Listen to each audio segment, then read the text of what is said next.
मान विधानसभा मतदारसंघामध्ये महाविकास आघाडीचे उमेदवार प्रभाकर घारगे यांच्या प्रचारार्थ सभेसाठी आज खासदार अमोल कोल्हे या ठिकाणी आलेले आहेत।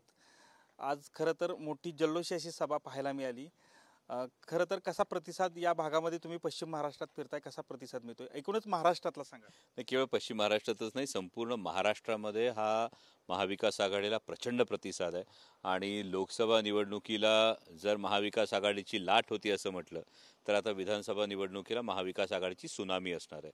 कारण महाराष्ट्रातली जनता, महाराष्ट्रातला युवक असेल, शेतकरी असतील, माता भगिनी असतील, या प्रत्येकाने ठरवले की हे भ्रष्ट महायुतीचं सरकार हे आता पायउतार करायचं आणि महाविकास आघाडीचं सरकार आणायचं आहे। हा महाराष्ट्राचा निर्णय झालाय, हेच महाराष्ट्रात फिरताना ठिकठिकाणी जाणवतं।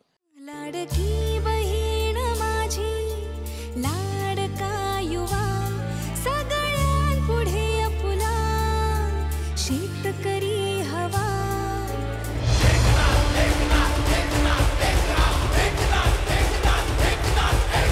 शिवसेना जिंदाबाद, दृश्यमान जिंदाबाद, शिवसेना जिंदाबाद, दृश्यमान जिंदाबाद, शिवसेना जिंदाबाद, दृश्यमान जिंदाबाद। प्रामुख्यानं या ठिकाणी बघितलं तर मान तालुक्यामध्ये पाण्याचा प्रश्न प्रामुख्याने पाहतो। कारण गेल्या 15 वर्ष जे काही आमदार येतात याबाबतच्या अनेक टीका जे आता आपण सभेत पण केल्या आहेत, काय सांगाल याविषयी? नाही, सिद्धेश्वर कोरोली सारख्या गावामध्ये जर 20-22 दिवसांनी पिण्याचं पाणी येत असेल तर साहजिकच इथल्या मतदारांचा हा प्रश्न रास्त आहे की मग 15 वर्ष आमदार असताना माननीय आमदार महोदयांनी नेमकं केलं काय।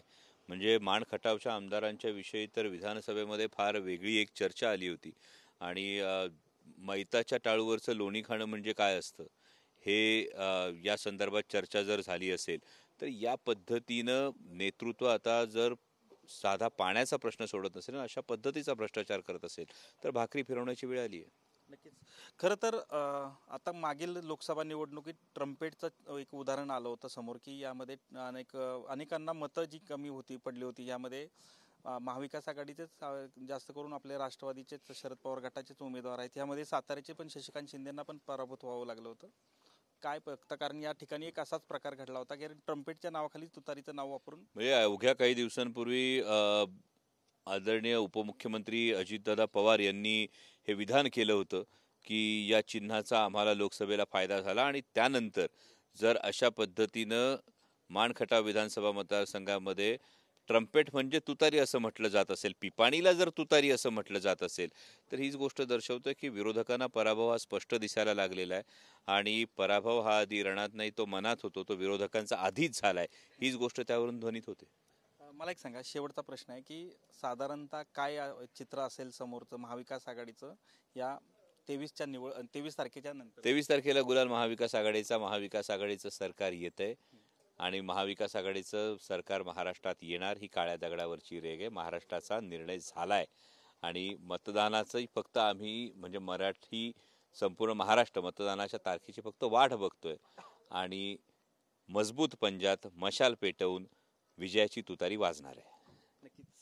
हे होते खासदार अमोल कोल्हे। त्यांनी एकूणच सांगितलेलं आहे की नक्कीच या येणाऱ्या 23 तारखेला मतदानाच्या स्वरूपात नक्कीच महाविकास आघाडीचा विजय होईल आणि मोठ्या संख्येनं या ठिकाणी उमेदवार जे आहेत ते निवडून येतील असा विश्वास जो आहे तो त्यांनी व्यक्त केला आहे।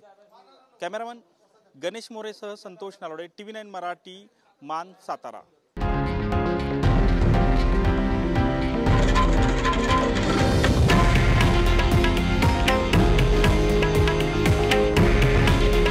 हे आहे देशातील नंबर 1 न्यूज नेटवर्क आणि आपण पाहत आहात TV9 मराठी। काळजी तुमची, हित महाराष्ट्राचं।